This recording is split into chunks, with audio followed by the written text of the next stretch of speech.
पहला प्रश्न। कहा जाता है कि शंकर हिंदू वेदांती थे और आपने कहा कि शंकर छिपे हुए बौद्ध। इसे कृपया स्पष्ट करें।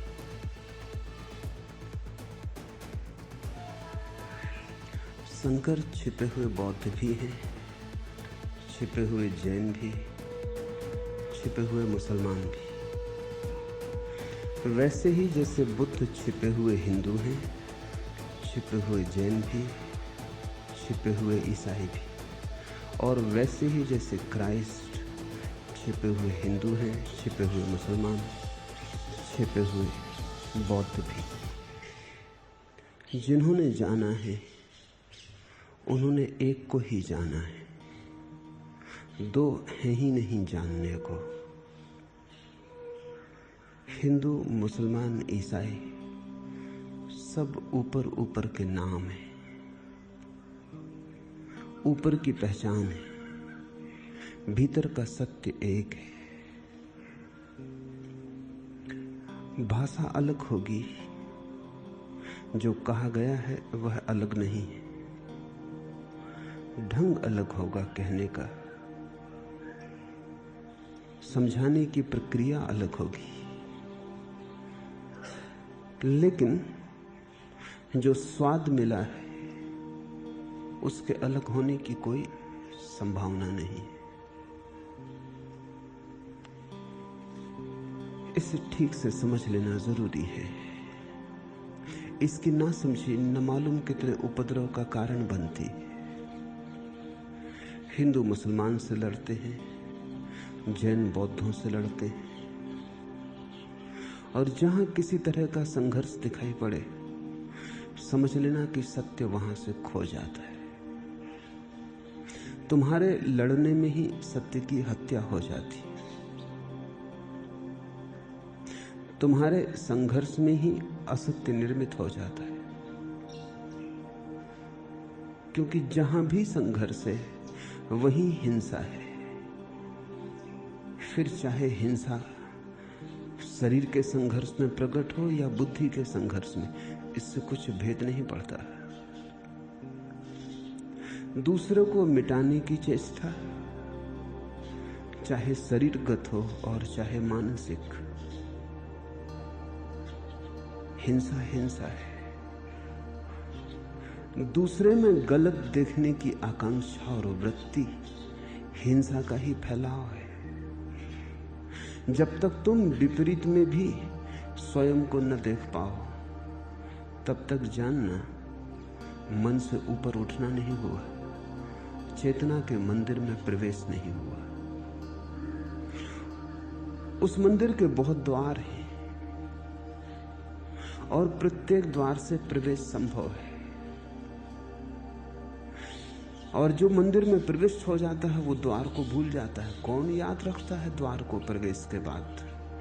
प्रवेश के पहले द्वार बहुत महत्वपूर्ण मालूम होता है, क्योंकि उससे ही प्रवेश करना है। लेकिन प्रवेश के बाद द्वार व्यर्थ हो जाता है, द्वार की तरफ पीठ हो जाती है। प्रवेश के बाद, प्रवेश के पहले द्वार की तरफ आंख थी। सब संप्रदाय द्वार है,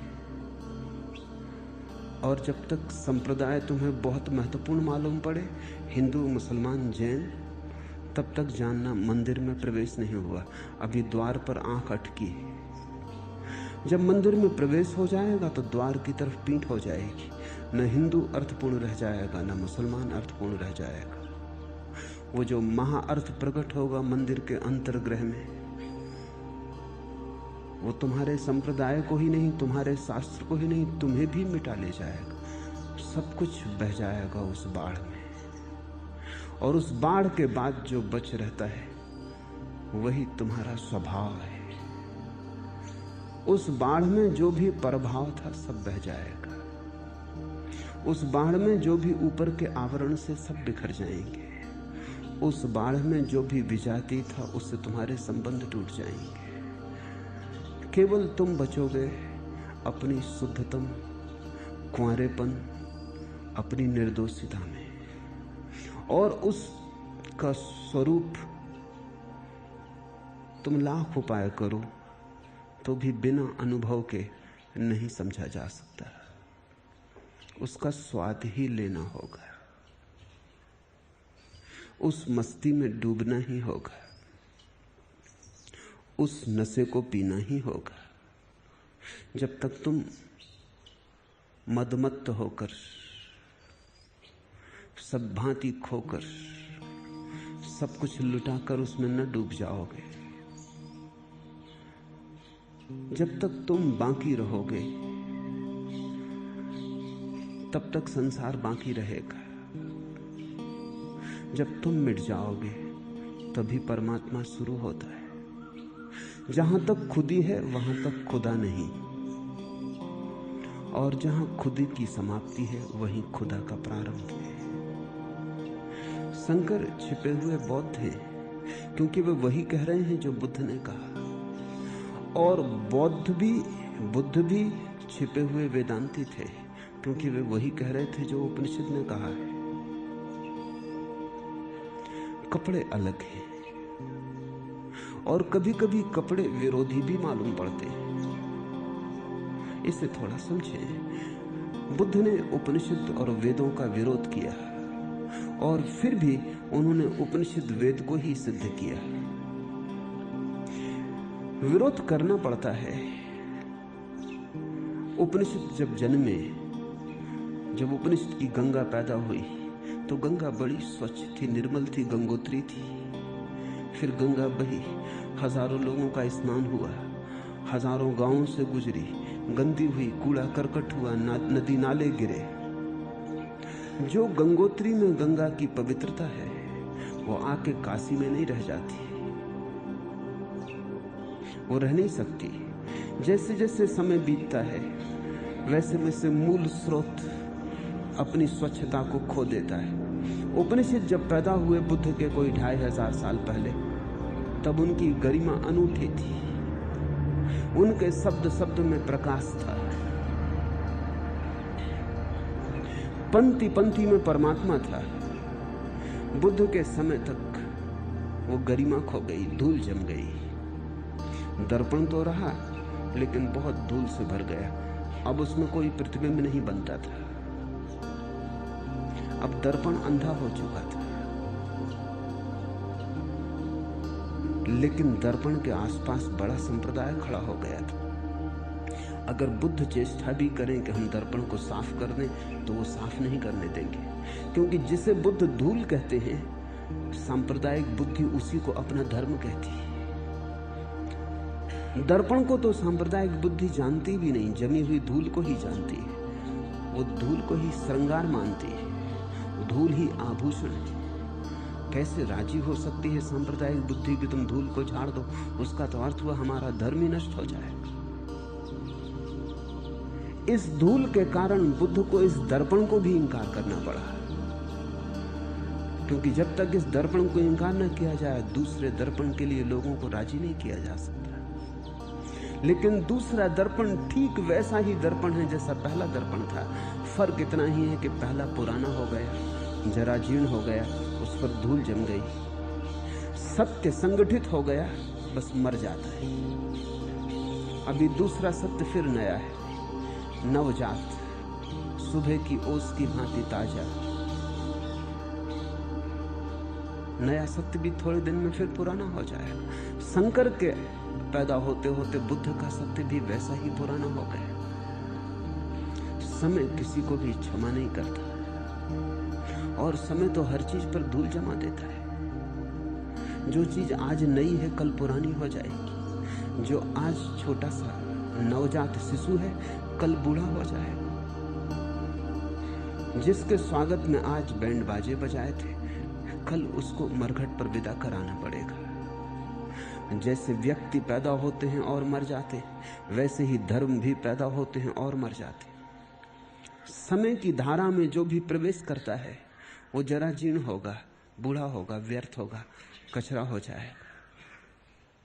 लेकिन जब घर में कोई मर जाता है, मां मर जाए, कितना प्रेम किया था उसे, लेकिन मर जाने पर कितना ही रो, फिर भी मरघट ले जाना पड़ता है।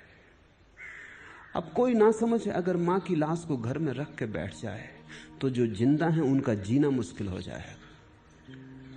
माना कि उससे बहुत प्रेम था और माना कि बड़ी पीड़ा होती है उसे जाके चिता पर जला आने में, लेकिन फिर भी मजबूरी है, चिता पर ले जाना ही पड़ेगा। रोते हुए जाएंगे, छाती पीटते हुए जाएंगे, लेकिन चिता पर तो ले जाना ही पड़ेगा। लाश को घर में रखने का वो उपाय नहीं। लेकिन जो समझ हम शरीर के साथ करते हैं वही समझ हम संप्रदाय के साथ नहीं कर पाते। धर्म जीवित धर्म है, और जब संप्रदाय हो जाता है तो लाश है, पर लाश को हम संभाल कर रख लेते। संप्रदाय की दुर्गंध के कारण फिर जीना मुश्किल ही हो जाता है। संप्रदाय लड़ते हैं, लड़ाते हैं, धर्म तो एक करवाता है, संप्रदाय तोड़ते हैं, तोड़वाते हैं। मंदिर और मस्जिद में बड़ा बैर है। मंदिर और मस्जिद के परमात्मा में तो बैर नहीं हो सकता। मस्जिद और मस्जिद के मानने वाले में बड़ी शत्रुता है, लेकिन वो जिसकी पूजा चली है मंदिर में और जिसकी पूजा चली है मस्जिद में, और किसी ने उसको राम कह के पुकारा है और किसी ने अल्लाह कहकर, ये संबोधन अलग होंगे, लेकिन जिसे पुकारा है वह तो एक ही है। शंकर के समय तक आते आते बुद्ध की धारा भी गंदी हो गई, गंगोत्री न रही, वो भी काशी आ गई। शंकर को फिर खंडन करना पड़ा, क्योंकि अब बौद्ध को मानने वाले बौद्ध थे, बड़ा संप्रदाय था, और वो धूल को न झाड़ने देंगे। फिर नए दर्पण को निर्मित करना पड़ा। आज फिर हालत वैसी हो गई, शंकर के दर्पण पर फिर धूल जम गई। ये सदा ही होता रहेगा। धूल को मत पूजना, दर्पण को खोजना, तब तुम एक सा ही दर्पण सभी के भीतर पाओगे। और जब तुम्हें एक सा दर्पण सभी के भीतर दिखाई पड़ने लगे, तभी तुम जानना तुम में सद्बुद्धि का जन्म हुआ है। बुद्धि और सद्बुद्धि का यही भेद है। बुद्धि खंडन करती है, बुद्धि बताती है कि भेद कहां कहां है, सद्बुद्धि बताती है कि अभेद कहां है। बुद्धि विश्लेषण करती है, सद्बुद्धि संश्लेषण करती है। बुद्धि सीमाएं खींचती है, सद्बुद्धि सीमाएं मिटाती है। और जब सभी सीमाएं मिट जाती हैं, तभी असीम की उपलब्धि होती है। ऐसा मत सोचना कि तुम सीमाओं में बंधे बंधे असीम को जान लोगे। जानेगा कौन? अगर तुम ही सीमा में बंधे हो तो असीम को कैसे जानोगे? तुम जो भी जानोगे वो सीमित हो जाएगा। असीम को जानना हो तो एक ही उपाय है, अपनी सीमाओं को तोड़ डालना। खिड़की के भीतर से आकाश को देखोगे तो उतना ही आकाश दिखाई पड़ेगा जितनी खिड़की का ढांचा होगा, उससे ज्यादा आकाश दिखाई नहीं पड़ सकेगा। खिड़की आकाश को भी सीमित कर देगी। अगर पूरे आकाश को देखना हो तो बाहर निकल आना घर के खुले आकाश के नीचे। वहां तुम हिंदू भी न रह जाओगे, मुसलमान भी न रह जाओगे, क्योंकि ये नाम खिड़कियों के। खुले आकाश के नीचे तुम मात्र रह जाओगे, और वो तुम्हारा मात्र रह जाना शुद्ध अस्तित्व ही असीम के जानने का उपाय है। असीम को जानना हो तो असीम होना पड़ेगा, वही एकमात्र शर्त है, क्योंकि समान ही समान को जान सकता है। तुम सीमाओं में बंधे असीम को जानने चलोगे, कैसे जान पाओगे? तुम अपनी सीमाएं तो अपने साथ ही लेकर चलोगे, उन्हीं के भीतर से झांकोगे, तुम्हें वही दिखाई पड़ेगा जो तुम्हारी सीमाएं दिखा सकती। शंकर ही छिपे हुए बौद्ध नहीं, बुद्ध भी छिपे हुए वेदांती है। जो भ्रष्ट हो चुका है उसे नष्ट करना होता है, जो विकृत हो गया है उसे विनाश करना होता है,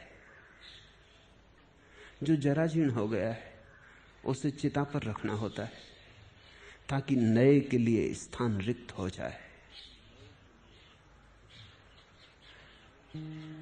मन कहता है पुराने को बचा लो, मन कहता है पुराने को संभाल लो, लेकिन अगर तुम पुराने को बहुत संभाले जाओगे तो नए को जगह ना मिलेगी। बूढ़े का जाना जरूरी है ताकि बच्चे आ सके। जरा जीर्ण वृक्ष गिरेगा ताकि नए अंकुर फूट सके। मैंने सुना है एक बहुत पुराना चर्च था, वो जरा जीर्ण हो गया था। हवा चलती तो लगता कि अब गिरा तब गिरा। उसमें पूजा करने वाले लोग भी डरने लगे थे, कभी भी गिर सकता था। आखिर ट्रस्टियों ने बैठक की कि अब कुछ करना ही होगा। अब तो पुजारी भी भीतर आने से डरता है, पूजा करने वाले भी डरते हैं, पास से गुजरने वाले भी चर्च के भयभीत होते हैं, क्योंकि कब गिर जाए, किसकी जान ले ले। रास्ता भी निर्जन हो गया, उससे कोई गुजरता नहीं। तो उन्होंने 3 प्रस्ताव स्वीकार किए। एक कि पुराने चर्च को गिराना पड़ेगा, अत्यंत दुख से सर्वसम्मति से उन्होंने स्वीकार किया। और दूसरा कि नए चर्च को बनाना पड़ेगा। ये बड़ी पीड़ा से स्वीकार किया, क्योंकि पुराने से मोह बन जाते हैं।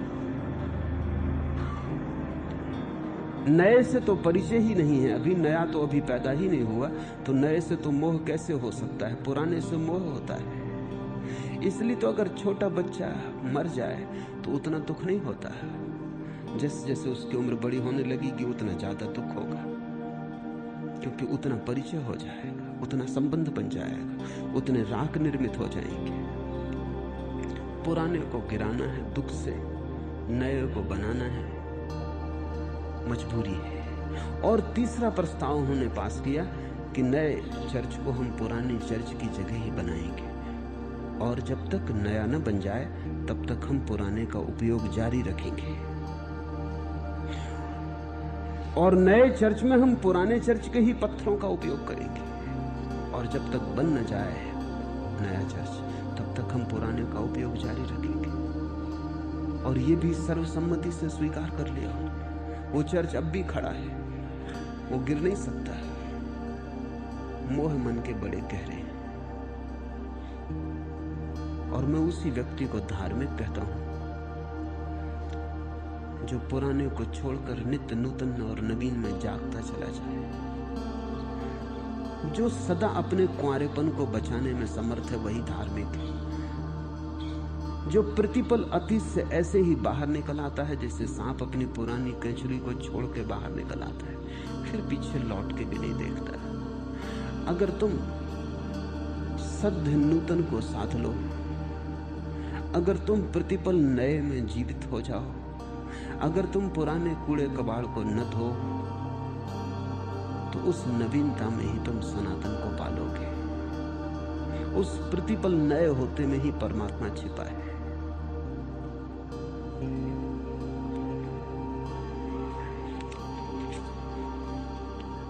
दूसरा प्रश्न, शंकर और आप गोविंद का भजन करने को कहने के पहले हमें हर बार मूढ़ कहकर क्यों संबोधित करते हैं? क्योंकि तुम हो।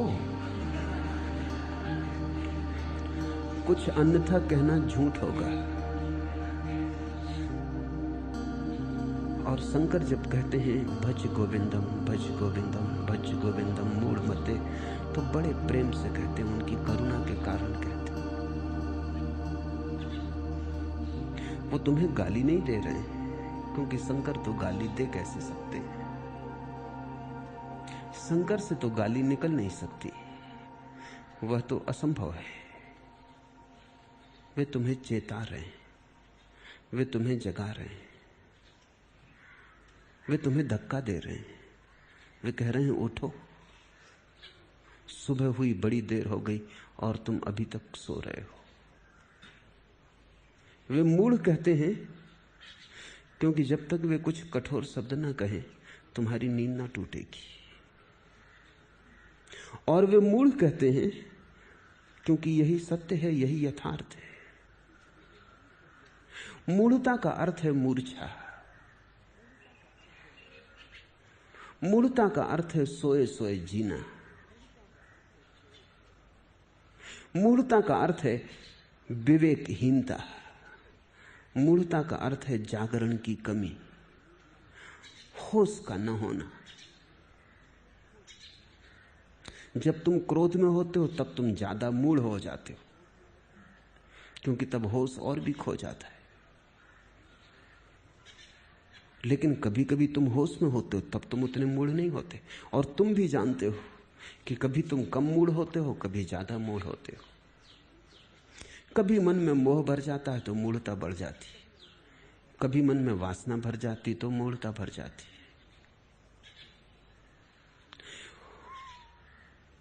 तुलसीदास के जीवन में कथा है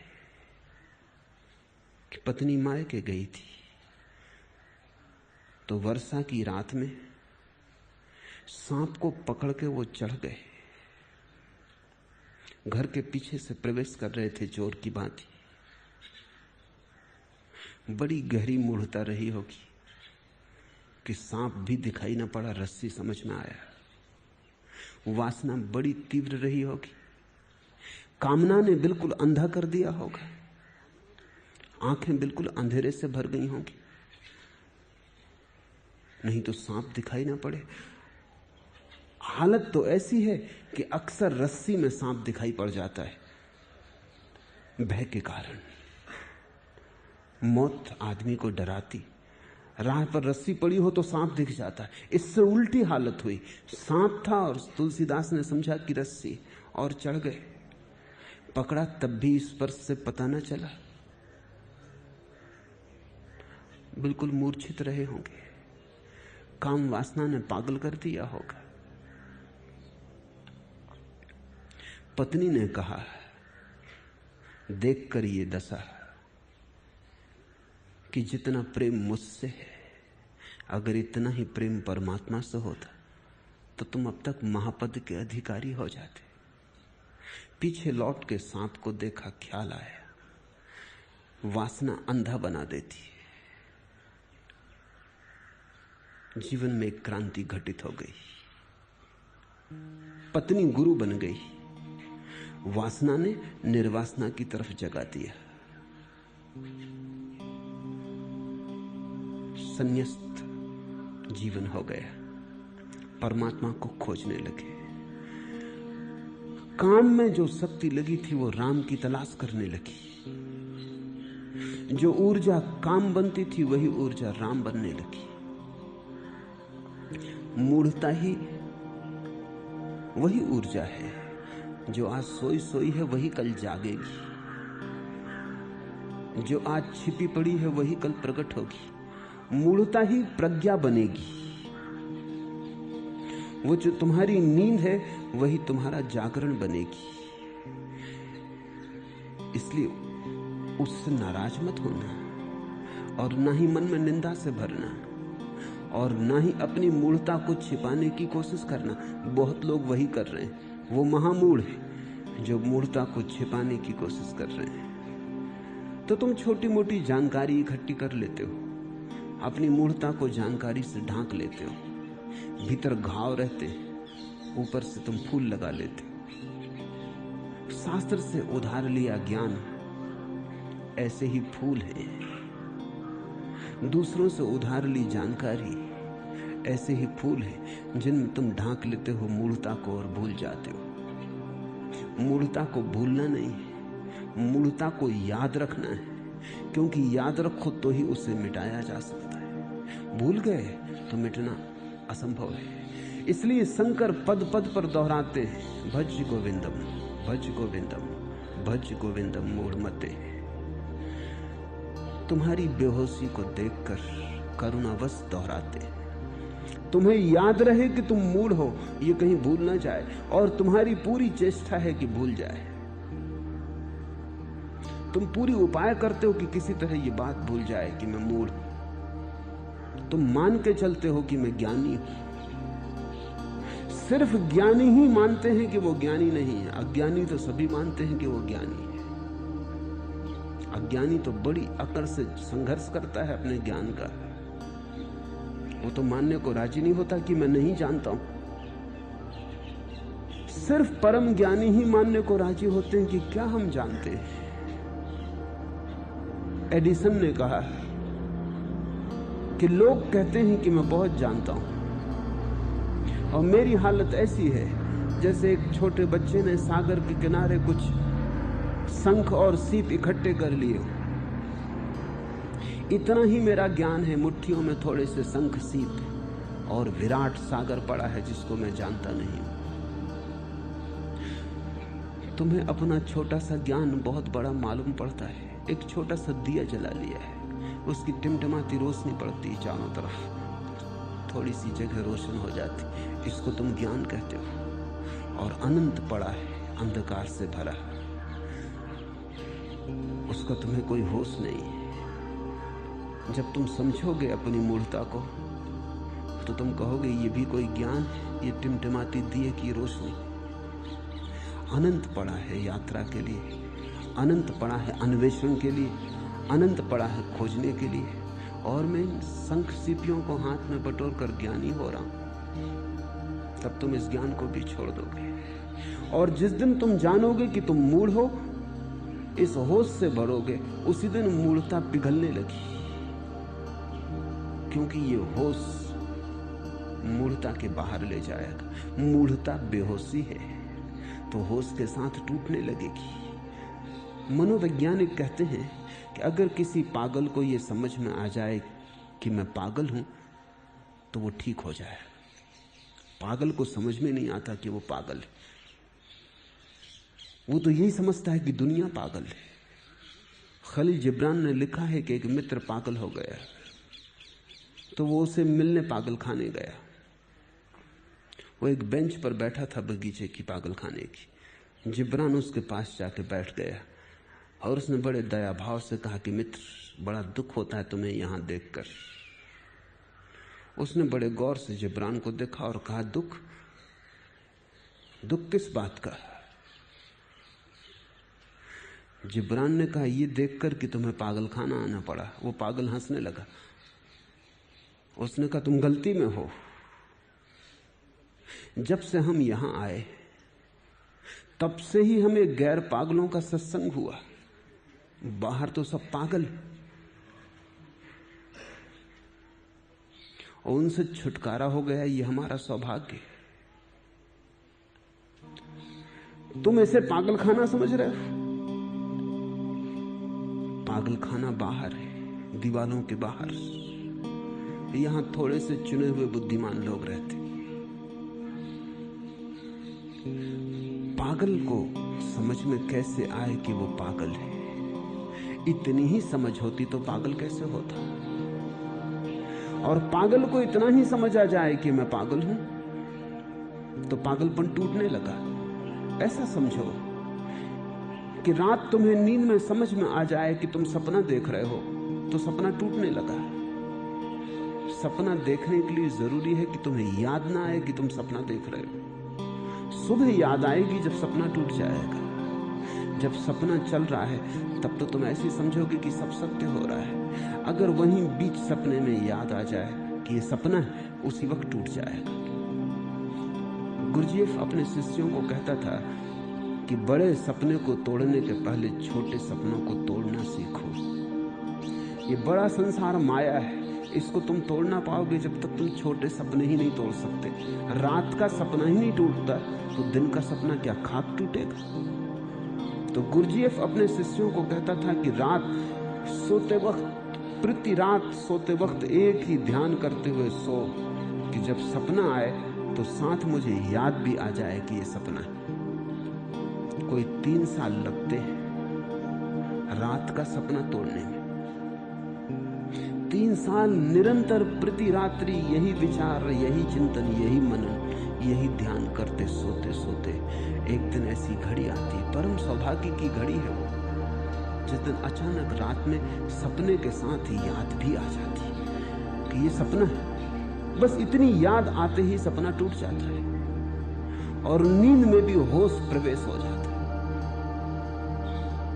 उसी दिन से सपने खो जाते हैं, फिर सपने नहीं आते, और तभी तुम बड़े सपने में जाग सकते हो। ये जो खुली आंख का सपना है, ये बड़ा सपना है। रात का सपना तो निजी है, प्राइवेट है, अकेले अकेले का है। पति भी अपनी पत्नी को अपने सपने में नहीं बुला सकता है, एकदम निजी है। मित्र अपने मित्र को सपने में नहीं बुला सकता है। कोई अपने सपने में किसी को साझीदार नहीं बना सकता, बड़ा आत्यंतिक है, अकेले का है। ये सपना सामूहिक है, सार्वजनिक है। ये तो टूटना बहुत मुश्किल है, क्योंकि तुम्हारा अकेले का है भी नहीं, सबका सामूहिक है, संयुक्त है। लेकिन अगर पहला सपना टूट जाए तो फिर वही याद इस सपने में भी काम आ जाती। फिर यही याद पर्याप्त है कि इस जागते हुए में भी मुझे याद बनी रहे कि ये सपना है। तुम कभी ख्याल करो, किसी ने तुम्हें गाली दी और तुम सिर्फ स्मरण कर लो कि ये सपना है, क्रोध असंभव हो जाएगा। तुम्हारी कोई बहुमूल्य चीज गिर गई और टूट गई, जरा स्मरण कर लो कि सब सपना है, दुख विलीन हो जाएगा। पत्नी मर गई या पति मर गया या बेटा चल बसा, मुश्किल होगा याद करना कि सब सपना है, लेकिन काश तुम कर लो, दुख विसर्जित हो गया। जिसने जान लिया कि सपना है, उसे न फिर मौत हिला पाती है, न जीवन डिगा पाता है, न सुख सुख मालूम होता, न दुख दुख मालूम होता।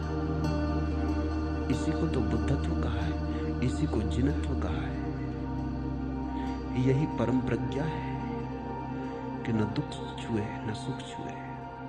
शंकर तुम्हें याद दिला रहे हैं बार बार कि तुम मूढ़ हो, नाराज मत होना, क्योंकि नाराज होने से शंकर का कुछ ना बिगड़ेगा। नाराज होने से तुम सिर्फ इतना ही सिद्ध करोगे कि शंकर बिल्कुल ठीक कह रहे हैं कि तुम मूढ़ हो। शायद तुम महामूढ़ हो, वो सिर्फ मूढ़ ही कह रहे हैं, संकोचवश। तुम जिद करने मत लग जाना कि मैं मूढ़ नहीं हूं, नहीं तो वही तुम्हारी मूढ़ता का रक्षण बन जाएगा। तुम स्वीकार कर लेना, तुम्हारे स्वीकार से ही मूढ़ता टूटेगी। तुम न केवल स्वीकार करना, बल्कि तुम स्वयं को स्मरण दिलाते रहना, उठते बैठते, कि मैं मूढ़ हूं, मूर्छित हूं, ना समझ हूं, पागल हूं। तुम्हारे कृत्य बदल जाएंगे, तुम्हारा गुणधर्म बदल जाएगा, तुम्हारी चेतना एक नई दिशा में गतिमान हो जाएगी। काश तुम याद रख सको कि तुम ना समझ हो, तो तुम्हें समझदारी का सूत्रपात हो गया। अज्ञान की पहचान ज्ञान का पहला चरण है, और अंधेरों को ठीक से समझ लेना प्रकाश जलाने की पहली शुरुआत है। जो अंधेरे को ही अंधेरा नहीं समझता, जो अंधेपन को अंधापन नहीं समझता, वो आंख की तलाश क्यों करेगा? तुम चिकित्सक के पास जाते हो, चिकित्सक इसकी फिक्र नहीं करता कि तुम्हें कौन सी औषधि दी जाए, पहले फिक्र करता है कि निदान किया जाए, डायग्नोसिस ठीक हो। निदान पहली बात है, चिकित्सा दूसरी बात है। औषधि को खोज लेना सरल है अगर निदान बिल्कुल ठीक हो जाए। अगर ठीक से बीमारी पकड़ में आ जाए तो औषधि बहुत बड़ी बात नहीं है। इसलिए बड़े चिकित्सक निदान का पैसा लेते हैं, औषधि बताने का नहीं। औषधि तो फिर कोई भी बता सकता है। अगर बीमारी पर हाथ पड़ गया तो औषधि ज्यादा दूर नहीं, वो तो बोतल में भरी रखी है। एक दफा साफ समझ में आ गया कि ये बीमारी है, तो औषधि तो अपने आप मिल जाएगी, कोई बड़ी अड़चन की बात नहीं है। शंकर बार बार कह रहे हैं तुमसे कि हे मूढ़, गोविंद को भजो, वो तुम्हारी बीमारी का निदान कर रहे हैं। मूढ़ता तुम्हारी बीमारी है, गोविंद का भजन औषधि है। मगर मूढ़ ही अगर तुम नहीं हो तो भजन तुम गोविंद का क्यों करोगे? अगर तुमने माना कि मैं बीमारी नहीं हूं तो चिकित्सा तुम क्यों लोगे?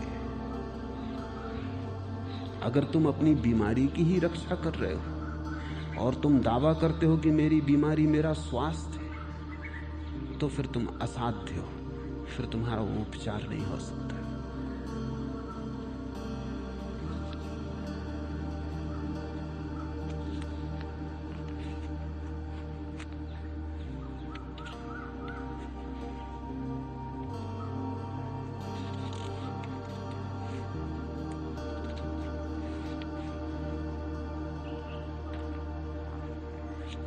तीसरा प्रश्न, रेचन करता हूं तो केवल क्रोध, ईर्ष्या, दुख आदि के नकारात्मक भाव ही बाहर आते।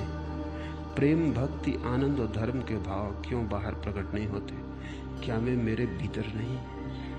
वे भीतर हैं, लेकिन जरा और भीतर है।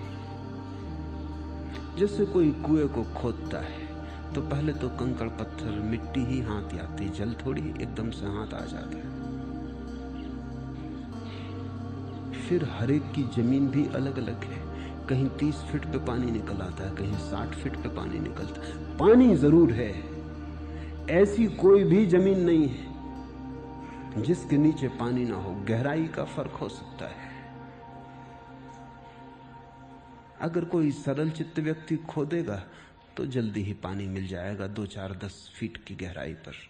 अगर कोई जटिल चित्त व्यक्ति खोदेगा तो हो सकता है 50, 60 फीट की गहराई पे मिले। अगर कोई निर्दोष मन व्यक्ति खोजेगा तो जल्दी पालेगा। अगर कोई हिंसक, क्रोधी, तमसांध व्यक्ति खोजेगा तो देर लगेगी। पर एक बात तय है कि भेद मिट्टी की परत में होगा, जल सबके भीतर है, आत्मा सबके भीतर है, परमात्मा सबके भीतर है। भेद कर्मों की परत का होगा। और जब तुम पहले पहले खोदोगे तो सीधा परमात्मा हाथ नहीं लगेगा, पहले तो कर्मों की परत ही हाथ लगेगी, क्योंकि वही तुम्हारे चारों तरफ घिरी है। पहले तो कंकड़ पत्थर ही हाथ लगते हैं कुआं खोदने में, उनसे घबरा मत जाना। वो अच्छी शुरुआत है, वो खबर दे रहे हैं कि ठीक है, यात्रा शुरू हुई। कंकड़ पत्थर हाथ लगेंगे, फिर कूड़ा करकट हाथ लगेगा, फिर अच्छी भूमि हाथ आएगी, फिर गीली भूमि हाथ आएगी। तुम रोज कदम कदम करीब पहुंच रहे हो। गीली भूमि जब करीब आ जाए तब तुम समझना कि अब जल ज्यादा दूर नहीं। जल सबके भीतर है, क्योंकि जल ना हो तो तुम जियोगे कैसे? जीवन सबके भीतर है, जीवन न हो तो तुम होगे कैसे? कितना ही दूर छिपा रखा हो उसे तुमने, कितने ही आवरण तुमने अपने आसपास बना लिए हो, लेकिन इससे तुम उसे नष्ट नहीं कर पाते।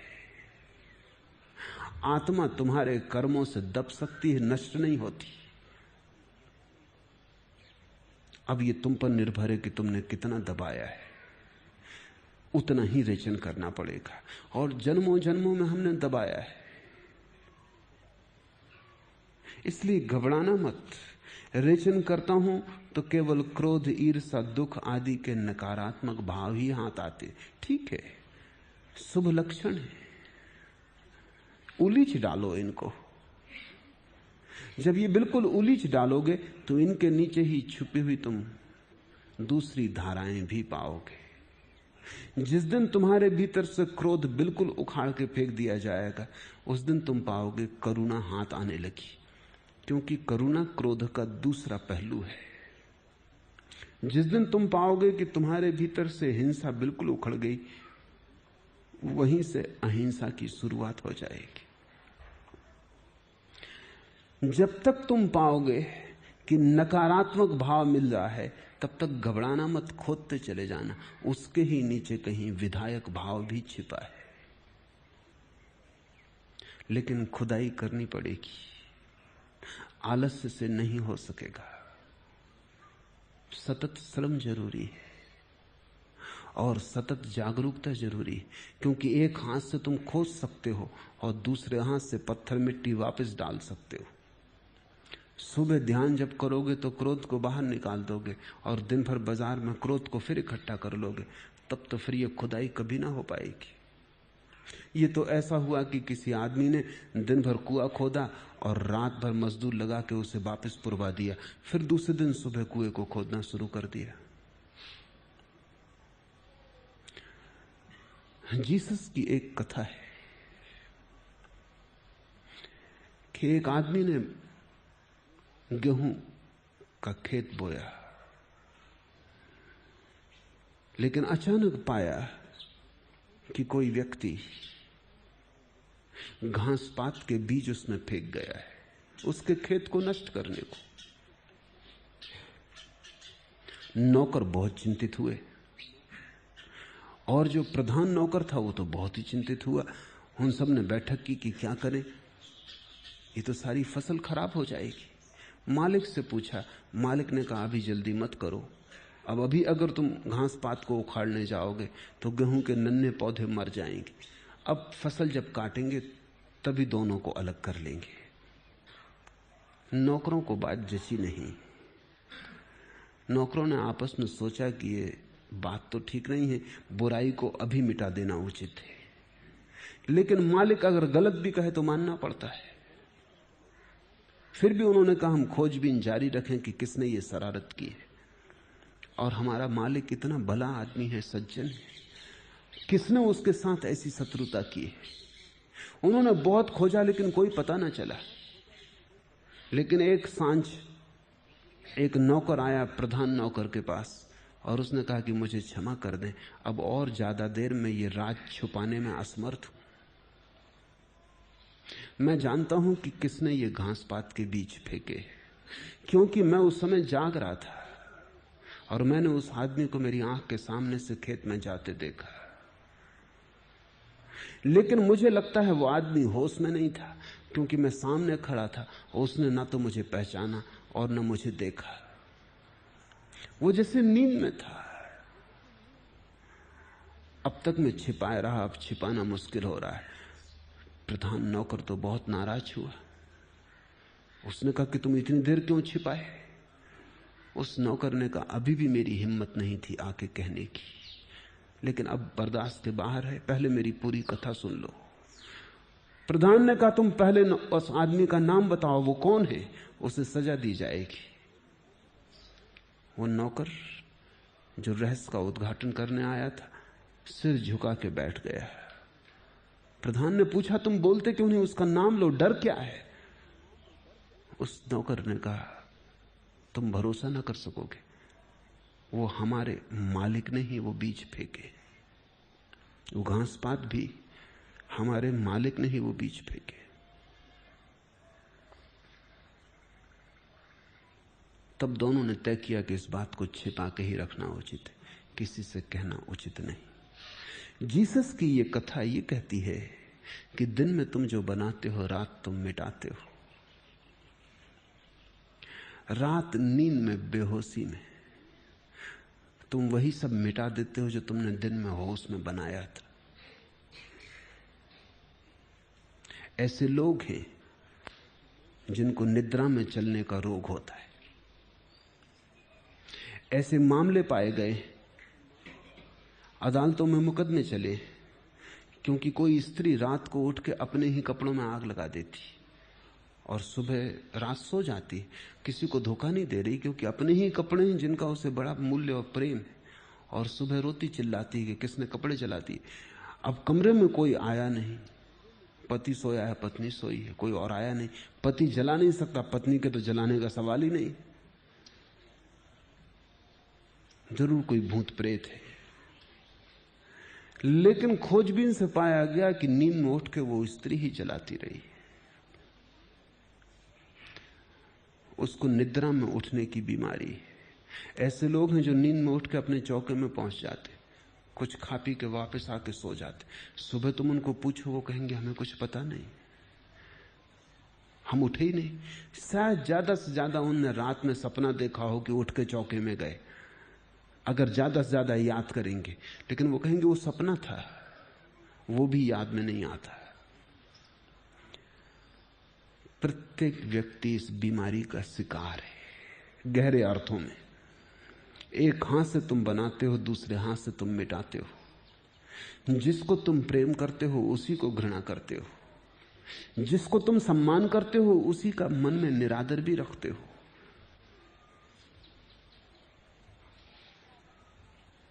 तुम विपरीत हो, खंडित हो, खुद के भीतर टूटे हो टुकड़ों में।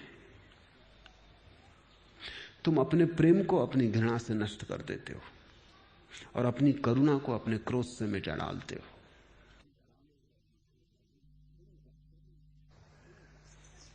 तुम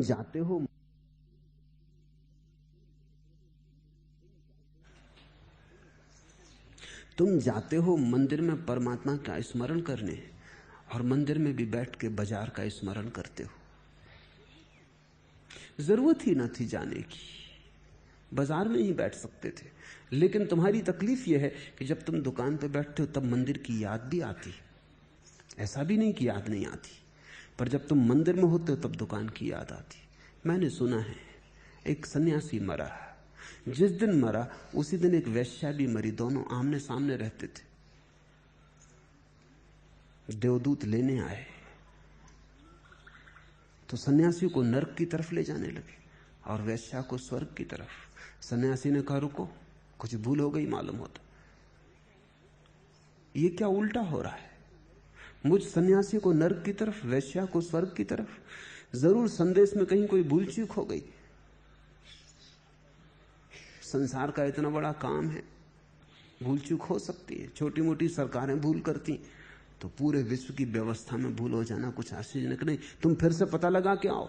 शक तो देवदूतों को भी हुआ, उन्होंने कहा भूल कभी हुई तो नहीं, लेकिन मामला तो साफ दिखता है कि ये वेश्या है और तुम सन्यासी हो। वो गए, लेकिन ऊपर से खबर आई कि कोई भूल चूक नहीं, जो होना था वही हुआ है। वेश्या को स्वर्ग ले आओ, सन्यासी को नरक डाल दो। अगर ज्यादा जिद करे तो उसे समझा देना कि कारण ये है। जिद सन्यासी ने की तो देवदूतों को कारण बताना पड़ा। कारण यह था कि सन्यासी रहता तो मंदिर में था, लेकिन सोचता सदा वेश्या की था। पूजा तो करता था, आरती तो उतारता था भगवान की, लेकिन मन में प्रतिमा वेश्या की होती थी। और जब वेश्या के घर में रात राग रंग होता, बाजे बजते, नाच होता, कह कहे उठते, नशे में डूब के लोग उन्मत्त होते, तो उसको ऐसा लगता कि मैंने अपना जीवन व्यर्थ ही गंवाया। आनंद वहां है, मैं यहां क्या कर रहा हूं इस निर्जन में बैठा, इस खाली मंदिर में, ये पत्थर की मूर्ति के सामने। पता नहीं भगवान है भी। शक पैदा होता है और रात जाग के वो करवटें बदलता है और वेश्या को भोगने के सपने देखता है। और वेश्या की हालत ऐसी थी कि वो वेश्या थी, लोगों को रिझाती भी, नाचती भी, पर मन उसका मंदिर में लगा था। वो सदा ये सोचती, जब मंदिर की घंटियां बजती तो वो सोचती कि कब मेरे इस भाग्य का उदय होगा कि मैं भी मंदिर में प्रवेश कर सकूंगी। मैं अभागी, मैंने अपना जीवन गंदगी में बिता दिया।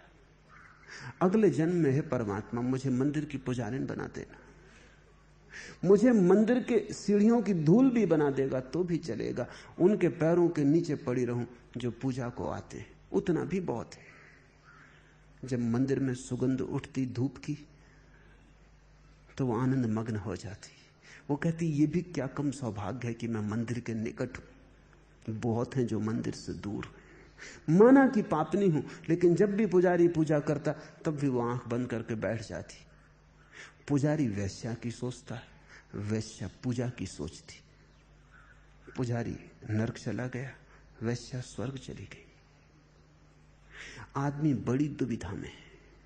तुम जब बाजार में होते हो मंदिर की सोचते हो, ग्रस्त संन्यास्त होने की सोचते हैं, और तुम्हारे साधु पछताते कि पता नहीं कोई भूल तो नहीं हो गई, कहीं चूक तो नहीं गए, कहीं ऐसा तो नहीं कि यही जीवन सब कुछ है और हम नाहक ही सपने में बैठे हैं कि अगला जीवन होगा, स्वर्ग होगा, मोक्ष होगा। कौन देख आया है? मेरे पास कभी कभी सन्यासी आ जाते हैं, वृद्ध सन्यासी, ईमानदार लोग, क्योंकि बेईमान तो ये बात किसी को कहते नहीं, अपने भीतर ही रखते। ईमानदार सन्यासी वो मुझे कभी कभी आके कह जाते कि हम 70 वर्ष के हो गए, 40 साल सन्यास्त हो गए, लेकिन अभी तक कुछ मिला नहीं, और अब तो शक भी होने लगा कि है भी, या हम यूं ही गंवा दिए जीवन को। जो भोगने को था वो भी न भोगा, और जो है ही नहीं उसकी आशा में जीवन गंवाया। ये ईमानदार लोग हैं। ये जो कह रहे हैं ये प्रमाणिक है, ये छिपा नहीं रहे हैं। तुम अगर अपने सन्यासियों की भीतरी कथा जान लो तो तुम बड़े चकित होगे। तुम्हारे सिर फिर उनके चरणों में झुकना मुश्किल हो जाएंगे, क्योंकि तुम तो सोच रहे हो कि उन्हें आनंद मिल गया, शांति मिल गई, परमात्मा मिल गया। उनमें से अधिक को कुछ भी नहीं मिला है। वो तुमसे भी बुरी हालत में, उनका संसार तो खो गया है, ये बात पक्की, परमात्मा नहीं मिला है। अब ये थोड़ा जटिल है, संसार के खो जाने से ही परमात्मा नहीं मिलता। असलियत तो ऐसी है कि परमात्मा मिल जाए तो ही संसार खोता है। अंधेरे को हटाने से थोड़ी प्रकाश पैदा होता है, प्रकाश आ जाए तो अंधेरा हटता है। तो सन्यास कोई नकार नहीं है, विधेय है। पाना पहले होता है, छूटना बाद में होता है, और ये ठीक भी है। जब तक तुम्हें सार्थक का दर्शन न हो जाए तब तक तुम व्यर्थ को छोड़ोगे कैसे? सार्थक का दर्शन ही तो व्यर्थ के छोड़ने का साहस बनेगा। सार्थक को देख लोगे तो व्यर्थ अपने से छूटना शुरू हो जाएगा, उसे छोड़ना भी ना पड़ेगा, छोड़ने की पीड़ा भी ना होगी। तुम्हारे कदम सार्थक की तरफ आनंद भाव से बढ़ने लगेंगे, तुम पीछे लौटकर भी ना देखोगे। और सन्यास वही है जो पीछे लौटकर ना देखे। पीछे लौटकर देखा तो सन्यास अधकचरा है। शुरू में तो नकारात्मक भाव तुम्हारे भीतर पड़े हैं, उन्हें निकालना है। शुरू में तो बीमारी उलझनी है, स्वास्थ्य बीमारी में दबा है। जब बीमारी उलझ जाएगी, रेचन हो जाएगा, तो स्वास्थ्य का आविर्भाव होगा। इससे घबराओ मत, इसे भी सौभाग्य समझो कि बीमारी को उलझने का अवसर मिला है। अगर बीमारी उलझ दी गई तो स्वास्थ्य का जल बहुत दूर नहीं। जरा तुम्हारे ऊपर कचरा है, उसे हटाना है, और एक बार कचरा हट जाए तो तुम्हारे भीतर उतना ही शुद्ध जल है जितना महावीर, बुद्ध, शंकर के भीतर है। स्वभाव से तुम ठीक वैसे ही हो, स्वभाव में रत्ती भर फर्क नहीं है, हो नहीं सकता। स्वभाव का अर्थ ही यही है कि उसमें कोई फर्क नहीं। पर उस स्वभाव तक पहुंचने के लिए बड़ी खुदाई करनी जरूरी है। जितनी जल्दी शुरू कर दो उतना श्रेयस्कर। और ध्यान यही रखना कि जो उलीचो उसे फिर बार बार भरते मत जाना। ध्यान में जिसे उलीचो फिर ध्यान रखना दिन भर कि उसे वापस भर तो नहीं रहे हो गड्ढे में। अन्यथा जीवन भर श्रम भी करोगे, उपलब्धि भी कुछ ना होगी। बहुत लोग बहुत बार खोदना शुरू करते हैं। बहुत बड़ा सूफी फकीर हुआ जलालुद्दीन रूमी। वो अपने विद्यार्थियों को एक दिन पास के खेत में ले गया। उसने वहां जाके उनको बताया, सारा खेत खराब हो गया था। वो जो खेत का मालिक था उसने पहले कुआं खोदना शुरू किया, एक कोई 15-20 फीट खोदा, फिर पाया कि जल नहीं मिलता तो दूसरी जगह खोदना शुरू किया। पागल रहा होगा, दूसरी जगह भी खोदा, वहां भी नहीं मिला तो उसने तीसरी जगह खोदना शुरू कर दिया। उसने 8 गड्ढे खोद डाले, सारा खेत खराब हो गया। अब वो 9वां खोद रहा था। जलालुद्दीन ने कहा, इस आदमी को देखो, अगर इसने ये सारा श्रम एक ही जगह लगाया होता तो जल कितना ही दूर होता तो भी मिल गया होता, लेकिन ये 10-20 फीट खोदता है और सोचता है कि जब इतने दूर तक नहीं मिला तो आगे कैसे मिलेगा, तो कहीं और खोदो, ये जगह जल नहीं। फिर 10-20 फीट खोदता है। ऐसे ये 8 गड्ढे खोद चुका है, सब मिलकर 160 फीट की खुदाई हो चुकी और जल नहीं मिला। अगर 160 फीट ये एक ही जगह खोद लेता तो जल मिलना सुनिश्चित है। तुम जीवन में बहुत बार खुदाई शुरू करोगे, कभी ध्यान शुरू कर देते हो, जोश आ जाता है, 15 दिन, महीना चला, फिर शांत हो गए। फिर 2-4 साल बाद ख्याल आया, फिर थोड़ी सी खुदाई की, फिर शांत हो गए। ऐसे तुम कई गड्ढे खोद लोगे लेकिन जल तक न पहुंचोगे, तुम्हारा खेत खराब हो जाएगा। और अगर ये तुम्हारी आदत बन गई कि 10-5 दिन कर लेना और छोड़ देना, इससे तो बेहतर है तुम खोदते ही ना, क्योंकि वो व्यर्थ गया श्रम। जब तक जल ही ना मिल जाए तब तक गया हुआ श्रम व्यर्थ है। सातत्य चाहिए, और ध्यान रखना, जल की सतत धार पत्थरों को भी तोड़ देती है। कोमल जल की सतत धार पत्थरों को तोड़ देती है। ध्यान की सतत धार कितनी ही बड़ी चट्टानें तुम्हारे आसपास हों, उनको तोड़ देगी। आज लगे भला कि क्रोध बहुत तगड़ा है, मजबूत है, ध्यान से कैसे टूटेगा, लेकिन टूटता है, सदा टूटा है। चट्टान उसकी मजबूत है और ध्यान बड़ा कोमल है।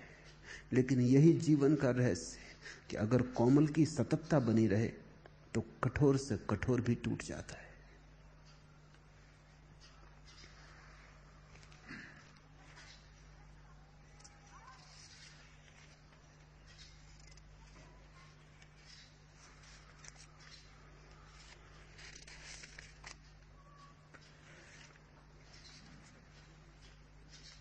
चौथा प्रश्न, आप कहते हैं कि भजन में खो जाना नशा है। यह भी कहते हैं कि तैरने में, खेल में, ध्यान में आनंद खोजने से आनंद खो जाता है और उनमें डूबने से आनंद स्वयं हमें खोज लेता है। कृपया डूबने तथा होश और बेहोशी की सीमा रेखाओं को स्पष्ट करें। खो जाने के लिए भजन करना नशा है। भजन करते करते खो जाना नशा नहीं। फिर से दोहरा दूं, थोड़ा जटिल है, बारीक है, लेकिन समझ में आ जाएगा। खो जाने के लिए भजन करना नशा है, सिर्फ खो जाने के लिए। जीवन में चिंता है, दुख है, पीड़ा है, तनाव है, अशांति है, संताप है, इससे बचना है, इसको भूलना है, कहीं भी अपने को व्यस्त कर लेना ताकि ये भूल जाए। तो कोई सिनेमा में जाके बैठ जाता है, 2 घंटे भूल जाता है। कोई शराब घर में बैठ जाता है, 2 घंटे भूल जाता है। कोई मंदिर में जाके कीर्तन करने लगता है, वहां भूल जाता है। ये भूलने की अलग अलग विधियां हुई, लेकिन तीनों की नजर एक है, चिंता को भूलना है।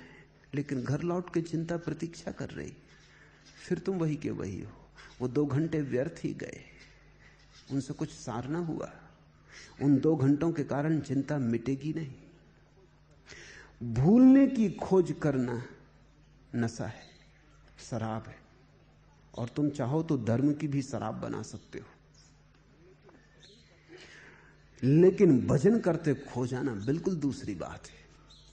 तुम खोने गए नहीं थे, तुम्हारी कोई आकांक्षा अपने को भूलने की न थी। तुम किसी चिंता से बचने को ना गए थे, तुम चिंता से उठने गए थे, जागने गए थे। चिंता को मिटाना है, भूलना नहीं। तुम चिंता मिटाने गए थे, तुम जीवन का सार समझने गए थे, तुम जीवन की एक ऐसी घड़ी निर्मित करने गए थे जहां चिंता उठनी असंभव हो जाए, जहां अशांति ना उठे, जहां बेचैनी पैदा ना हो। तुम स्वभाव की तलाश करने गए थे, तुम गहरे जल सूत्र खोजने गए थे, तुम भूलने ना गए थे, जागने गए थे। लेकिन ध्यान करते करते खो गए। ये खोना नशा नहीं है, या अगर ये नशा है तो ये नशा होश का नशा है। इसमें तुम खो भी जाओगे और जागे भी रहोगे। तुम पाओगे कि तुम बिल्कुल मिट गए, और साथ ही तुम पाओगे कि पहली दफा तुम हुए। एक तरफ तुम पाओगे कि सब खो गया, और दूसरी तरफ से तुम पाओगे कि सब नया हो गया। तुम हो भी और नहीं भी हो। इस बात को तो अनुभव से ही समझ पाओगे। एक ऐसी घड़ी है ध्यान की जब तुम होते भी नहीं, मैं नहीं होता उस घड़ी में, सिर्फ अस्तित्व होता है, मात्र शुद्ध होना होता है। मैं तो खो गया होता है, सिर्फ अस्तित्व रह जाता है। न कोई विचार होता, न कोई अहंकार होता। चित्त का दर्पण पूरा स्वच्छ होता, कोई धूल नहीं होती। उस स्वच्छ दर्पण में परमात्मा झलकता है। वो शांति का अपूर्व क्षण है, वो समाधि की अपूर्व घटना है। लेकिन तुम खोने ना गए थे, तुम रूपांतरित होने गए थे। तुम स्वयं को बदलने गए थे। तुम खोने नहीं गए थे, मिटने गए थे। तुम घड़ी भर के विश्राम के लिए ना गए थे, तुम जीवन भर की क्रांति के लिए गए थे। तो ध्यान दो ढंग से किया जा सकता है। एक कि तुम सिर्फ अपने को भूलना चाहते हो, दो कि तुम अपने को बदलना चाहते हो। और जो तुम्हारा भीतर कारण होगा उसी के फल लगेंगे। तुम जो बोओगे वही काटोगे। अगर तुमने ध्यान में अपने को मिटाने का बीज बोया तो फसल में तुम पाओगे कि तुम मिट गए, परमात्मा बचा। अगर तुमने ध्यान में अपने को खोने का, सिर्फ बुलाने का बीज बोया तो तुम पाओगे ध्यान भी नशा बन गया। घड़ी भर को भूले, फिर वही का वही हो गया, फिर वापस अपनी जगह आ गए, शायद पहले से भी बदतर, क्योंकि ये घड़ी भर भी जीवन की व्यर्थ गई। तो मैं निश्चित कहता हूं कि भजन में खो जाना नशा है।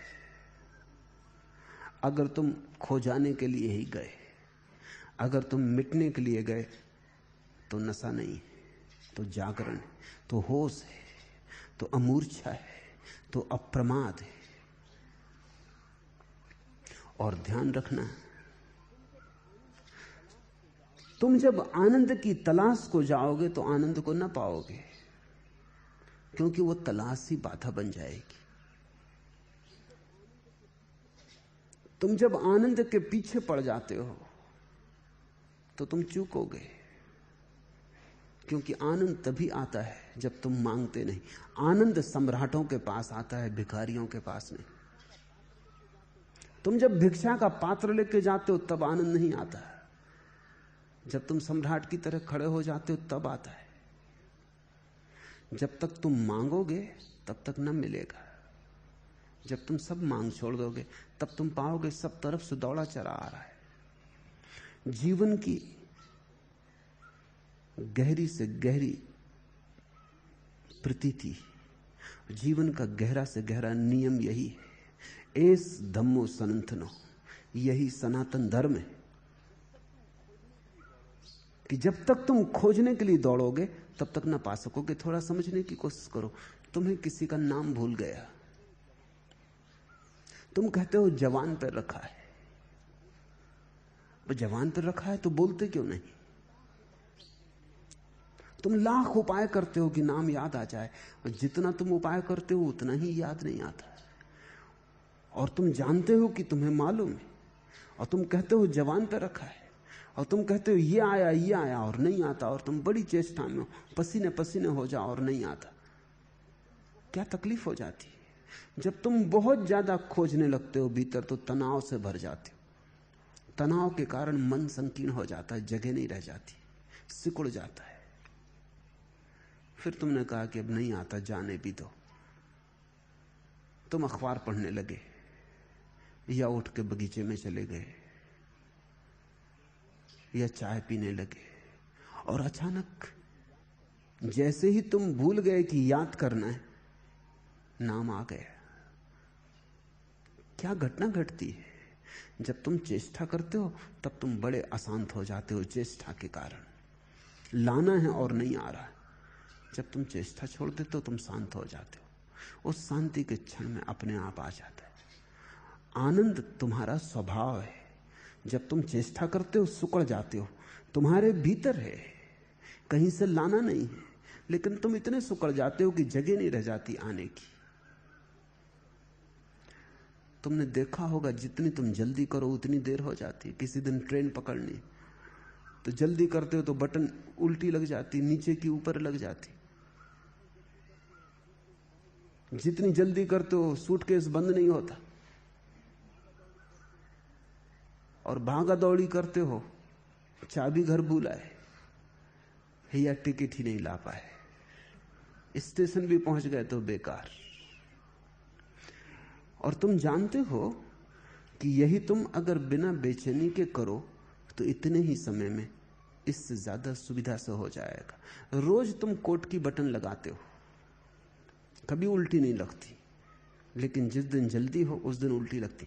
कोट कोई तुम्हारा दुश्मन कि कोट कोई बैठा है राह देख रहा है कि जिस दिन जल्दी हो उस दिन बताएंगे?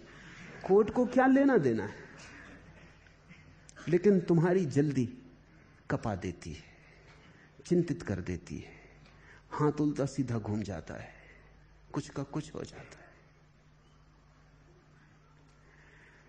जितने तुम निश्चिंत भाव से करोगे उतनी जल्दी होगी, जितनी चिंता से करोगे उतनी देर हो जाएगी।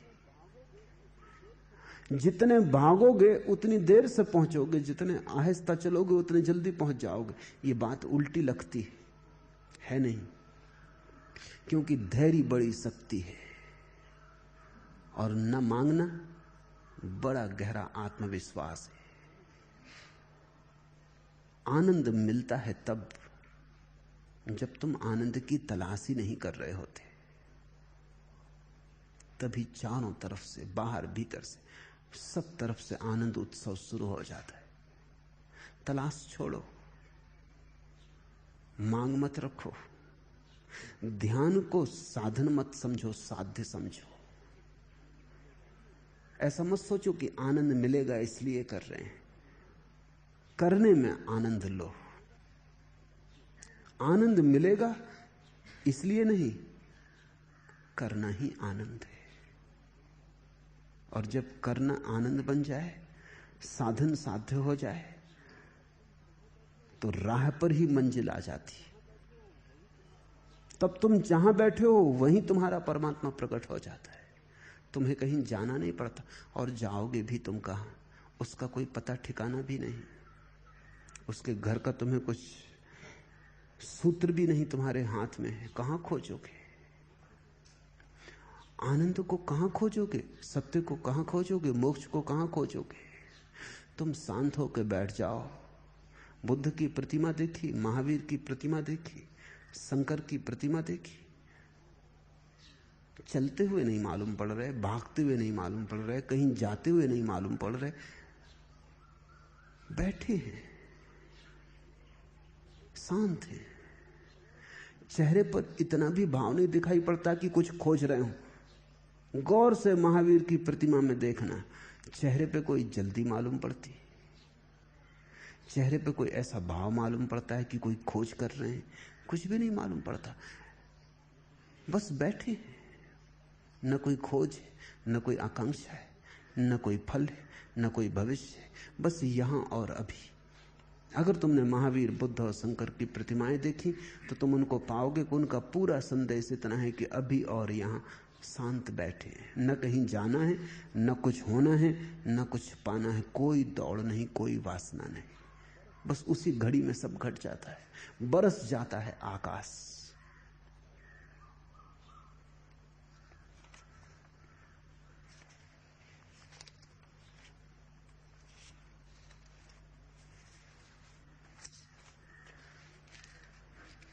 आखिरी प्रश्न, क्या प्रार्थना की तरह भजन भी धन्यवाद ज्ञापन मात्र है? प्रार्थना बीज है, भजन वृक्ष। प्रार्थना अप्रगट है, भजन प्रगट। भजन नाचती हुई प्रार्थना है, गाती हुई प्रार्थना है। भजन अभिव्यक्ति है प्रार्थना की। अगर प्रार्थना देखनी है तो तुम्हें महावीर और बुद्ध में दिखाई पड़ेगी, अगर भजन देखना है तो मीरा और चैतन्य में। बुद्ध और महावीर में जो भीतर संभला हुआ है, मीरा और चैतन्य में बाहर बह गया है। बुद्ध और महावीर में जो थिर है, मीरा और चैतन्य में नाच उठा है। भजन प्रार्थना की अभिव्यंजना है। ऐसा समझो कि तुम्हें किसी के प्रति प्रेम है, तुम इसे भीतर भी रख सकते हो, कोई जरूरत नहीं कहने की। कभी तुम ऐसा ना भी कहो कि मुझे तुझसे प्रेम है तो भी चलेगा, तुम भीतर ही भीतर रख सकते हो, संभाले रखते हो।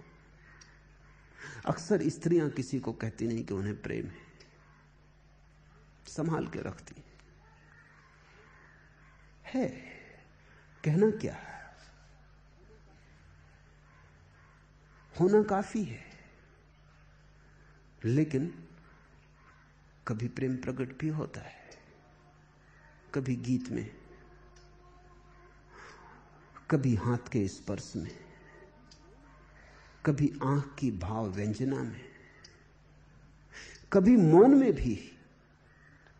लेकिन जब भी प्रकट होता है तब फूल खिल जाते, बीज बीज नहीं रह जाता। दोनों सुंदर हैं।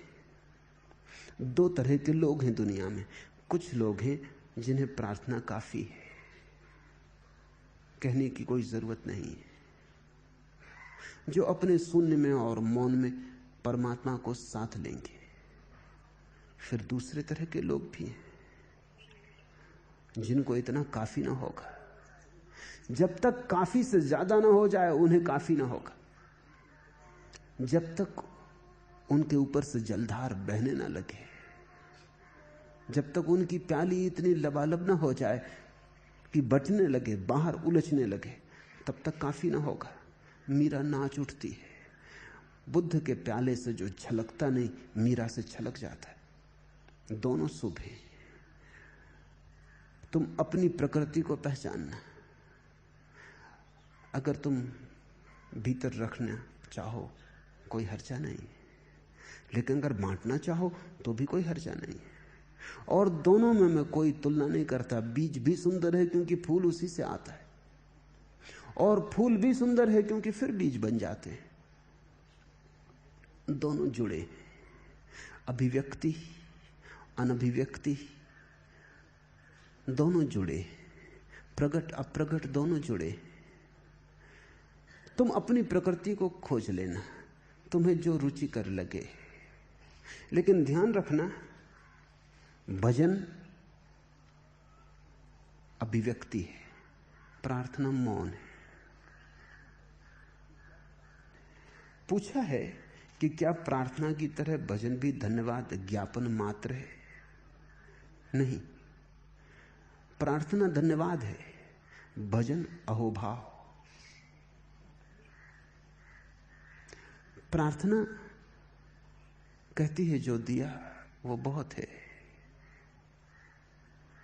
जो दिया उससे संतोष है, जो दिया उससे गहन तृप्ति है। लेकिन भजन कहता है जो दिया वो जरूरत से ज्यादा है, उसे बांटना है। वो संभलता नहीं, संभाले नहीं संभलता, उसे लुटाना है। भजन नाचता है, कहता नहीं। भजन बोलता है, अनबोला नहीं। भजन का अपना सौंदर्य है। प्रार्थना ना गाया हुआ गीत है, चित्र है चित्रकार के मन में छिपा, कैनवस पे नहीं आया। मूर्ति है पत्थर में दबी, अभी छेनी से काटी नहीं गई, प्रकट नहीं हुई। भजन प्रकट मूर्ति है, पत्थर काटा गया, छेनी ने काम कर दिया है। भजन गाया हुआ गीत है। रविन्द्रनाथ मरने के 2 दिन पहले एक मित्र मिलने आया और उसने कहा कि चिंतित होने की तो कोई जरूरत नहीं, तुम्हारा जीवन तो सफलता का जीवन था। पुराने साथी हैं दोनों, बचपन के मित्र हैं, दोनों बूढ़े हो गए। दूसरे ने कहा कि तुम तो शांति से मर सकते हो, दुख से मरे तो हम। कुछ पाया नहीं, ऐसे ही गंवा दिया जीवन। तुमने इतने गीत गाए, 6000 गीत रविन्द्रनाथ ने गाए। कहते इतने गीत संसार में किसी कवि ने नहीं गाए। पश्चिम में महाकवि शैली का नाम, पर उसके भी गीत 3000 हैं। रविन्द्रनाथ के गीत 6000 हैं, और 6000 ही गीत संगीत में बांधे जा सकते हैं। नोबेल पुरस्कार तुम्हें मिला, उस बूढ़े ने कहा तुम सब तरह से सम्मानित हुए, तुम शांति से मर सकते हो, अशांति से मरे हम। तुम तो विदा हो सकते हो, तुम परमात्मा को धन्यवाद दे सकते हो। रविन्द्रनाथ ये सब सुनते रहे, फिर उन्होंने कहा कि सुनो, मैं जो गीत गाना चाहता था वो अभी तक गा नहीं पाया। वो अभी भी मेरे भीतर बीज की तरह पड़ा है। वो जो 6000 मैंने गाए वो मेरी असफल चेष्टाएं उस एक गीत को गाने के लिए। वो जो गीत मेरे भीतर बीज की तरह पड़ा है, उसको गाने के लिए मैंने चेष्टाएं की हैं, हर बार असफल हुआ हूं। तुमने उन गीतों में कुछ पाया होगा, मेरी वो असफलता की कथाएं। और मेरा गीत अभी गाया नहीं, अभी मैं बिन गाया पड़ा हूं। और मैं परमात्मा से शिकायत कर रहा हूं कि तू उठाने को आ गया। अभी तो साज बिठा पाए थे, ठोंक पीट की थी, तार बिठा पाए थे, सितार तैयार हुआ था, लोगों ने समझा हम गीत गा रहे थे, हम साज बिठा रहे थे। अब जबकि गीत गाने का क्षण करीब आ रहा था, जब अनुभव ने पका दिया था और प्राण राजी हुए थे और सब सार संभल गए थे, तब उठने का वक्त आ गया। ये भी कोई बात हुई? मैं शिकायत कर रहा हूं। रविन्द्रनाथ बुद्ध की तरह नहीं बैठ सकते वृक्ष के नीचे, वो भजन चाहते थे। रविन्द्रनाथ ने बुद्ध की बड़ी आलोचना की, कोई विरोध से नहीं, बड़े प्रेम और बड़े अहोभाव से। लेकिन रविन्द्रनाथ को बुद्ध कभी जमे नहीं। परिपूर्ण समादर था मन में, लेकिन ये चुप होकर बैठ जाना, ये बोधि वृक्ष के नीचे पत्थर की मूर्ति हो जाना उनको न जमा। रविन्द्रनाथ को जमे बाउल फकीर, एक तारा लेके नाचते। व्यक्ति व्यक्ति के भेद। और रविन्द्रनाथ का विरोध नहीं है, बुद्ध से बड़ा सम्मान है, लेकिन व्यक्तित्व अलग है। भजन का अलग व्यक्तित्व है, प्रार्थना का अलग। प्रार्थना मौन है, भजन मुखर। प्रार्थना चुपचाप है। प्रार्थना करने वालों ने कहा है, सूफियों ने कहा है कि तुम्हारा बायां हाथ प्रार्थना करे तो दाएं हाथ को पता ना चले। रात के गहरे अंधेरे में चुपचाप उठाना। पति प्रार्थना करे तो पत्नी को पता ना चले, क्योंकि दिखावा ना हो जाए, क्योंकि दिखावे में प्रदर्शन आ जाएगा, प्रदर्शन में अहंकार आ जाएगा। प्रार्थना करने वाला डरता है पता ना चल जाए किसी को। भजन करने वाला बीच सड़क पे नाचता है, वो कहता पता चले या ना चले, पता चल जाए तो क्या फर्क पड़ता है, पता ना चले तो क्या फर्क पड़ता है। वो अपने नाच में ही अहंकार को गिरा देता है, उसके नृत्य में ही अहंकार खो जाता है। ये दो अलग अलग ढंग हैं। प्रार्थना मात्र धन्यवाद है, भजन अहोभाव की अभिव्यक्ति है। तुम अपने भीतर को समझ लेना। प्रार्थना भी पहुंचा देती है परमात्मा तक, भजन भी पहुंचा देता है, दोनों पहुंचा देते। मंजिल में कोई भेद नहीं, मार्ग बड़ा अलग अलग है। और हमेशा जो तुम्हें जम जाए उसी को चुनना, जो तुम्हें मौज पड़ जाए, जो तुम्हें मौजू आ जाए, उसको ही चुनना। सदा अपने पे ध्यान रखना, क्योंकि कभी ऐसा हो सकता है कि तुम्हें कोई चीज दूसरे में जचती हो और तुम्हारे साथ मेल ना खाती हो, तब भूल के भी उस भ्रांति में मत पड़ना। दूसरे के लिए जो शुभ है वो जरूरी नहीं तुम्हारे लिए भी शुभ हो। दूसरे की औषधि तुम्हारे लिए जहर भी हो सकती है, तुम्हारी औषधि भी दूसरे के लिए जहर हो सकती है। ना तो कोई औषधि औषधि है, ना कोई जहर जहर है। जो जहर तालमेल खा जाए औषधि बन जाता है, जो औषधि तालमेल ना खाए जहर हो जाती है। सदा अपने भीतर तौलते रहना, अपने से संगीत बिठाते रहना, तालमेल बिठाते रहना, अपने पे कसते रहना, फिर जो भी ठीक पड़ जाए। अगर तुम्हें बुद्ध की भांति चुप बैठ जाना, मौन में डूब जाना कि अंग भी ना हिले। बुद्ध और महावीर की प्रतिमाएं संगमरमर की हमने बनाई अकारण नहीं, वो ऐसे ही संगमरमर जैसे बैठे थे। वो जब थे मौजूद तब भी निष्कंप थे।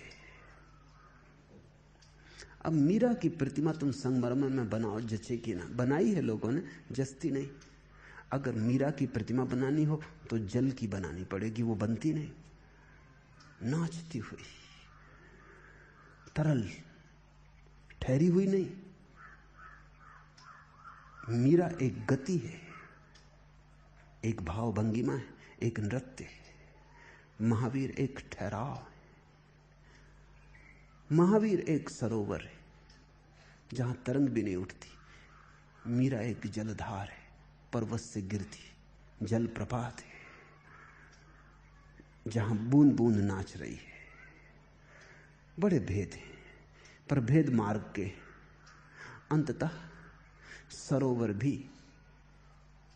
सूरज की किरणों पर चढ़ के आकाश में खो जाता है, और नदी भी समुद्र में गिर के सूरज की किरणों में चढ़ के आकाश में खो जाती।